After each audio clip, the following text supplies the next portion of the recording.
भिंडी की सब्जी बेचने वाली की डॉक्टर बहन। माँ, बस बहुत हो गया, अब मैं ये नहीं खाऊंगी।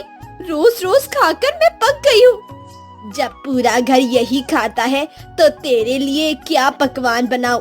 तू अपनी छोटी बहन से सीख, जो कुछ बनाओ वो खा लेती है, तेरी तरह नखरे नहीं दिखाती। माँ, छोटी अलग है, मैं अलग हूँ, उसकी सोच अलग है, मेरी सोच अलग है। मुझे नहीं पसंद तो नहीं पसंद। आप रोज यही बना कर रख देती है, कभी तो कुछ अलग बना लीजिए। हे भगवान, इसके तो नखरे ही खत्म नहीं होते। अब तू बड़ी होकर ऐसा करेगी तो तेरी छोटी बहन तुझसे क्या सीखेगी? अरे दीदी, खा लो ना, माँ ने जो बनाया है। अब आपके बोलने से थोड़ी ना माँ आपके लिए पनीर की सब्जी बना देगी। जो मिल रहा है खा लीजिए। सीख सीख, कुछ तो सीख अपनी छोटी बहन से।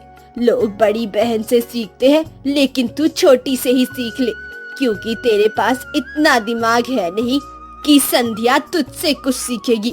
दिन भर तुम नखरे दिखाती रहती हो, ये नहीं खाना, वो नहीं खाना। अब ये सब बंद कर दे।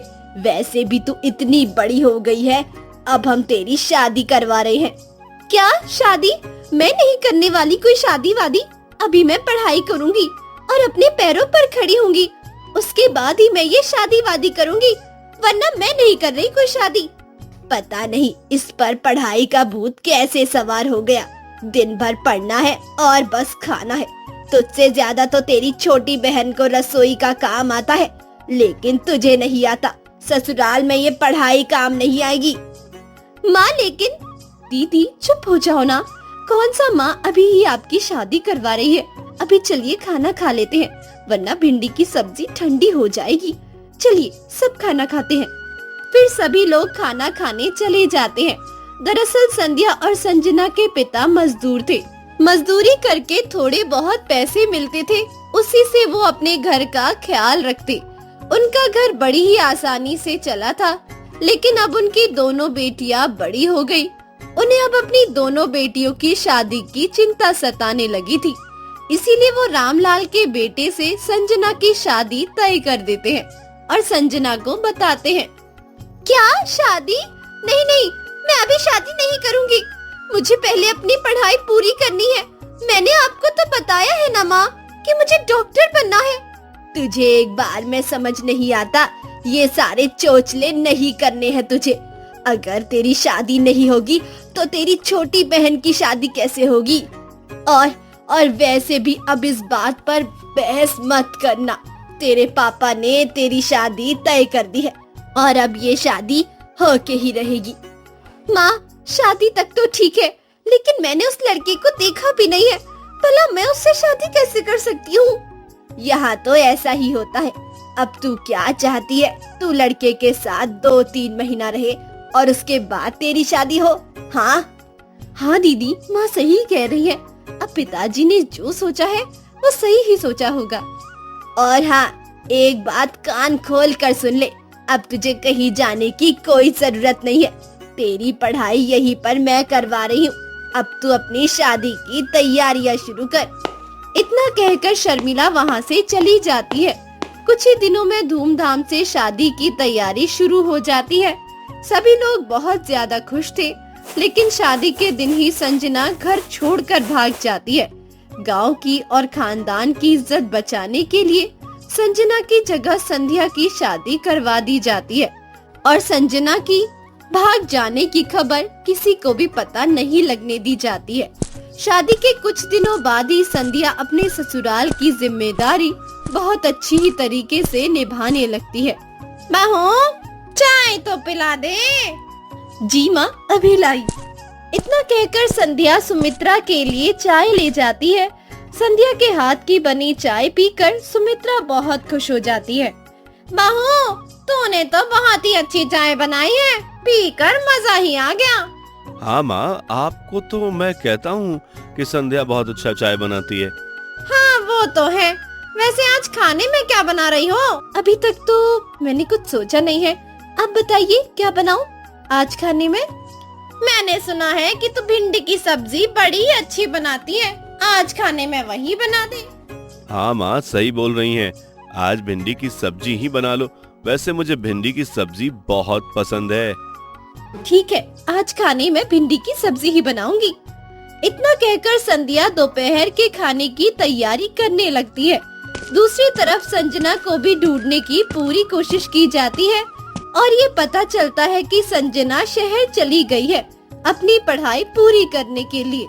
हाय हाय, मेरे तो भाग्य ही फूट गए जो मुझे संजना जैसी बेटी मिली।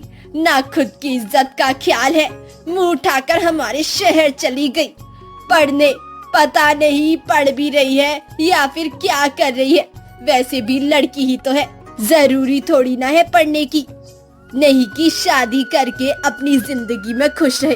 देखो, आज संजना की जगह संध्या की शादी हुई है, वो अपने घर में बहुत खुश है।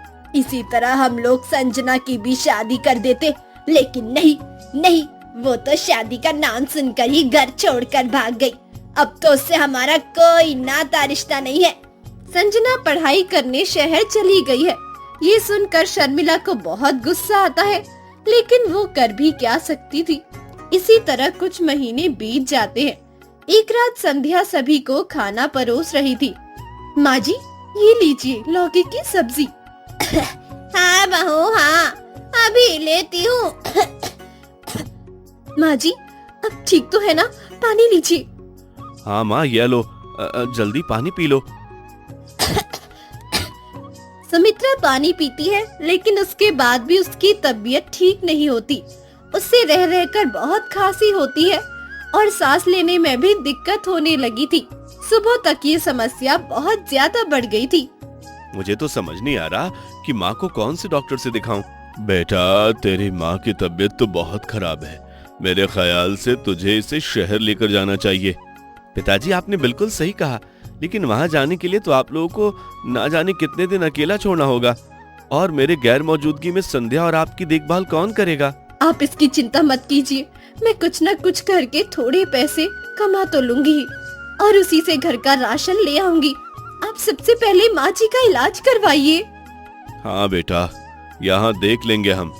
चाह, सबसे पहले अपनी माँ का इलाज करवाना। कुछ भी हो सकता है। ठीक है, मैं जा रहा हूँ। खेत में कुछ सब्जियां उगी हैं, उन्हीं को बेचकर आप दोनों को घर का राशन ले आइएगा। हाँ बेटा, तू बेफिक्र होकर जा, बहू और हम यहाँ सब संभाल लेंगे।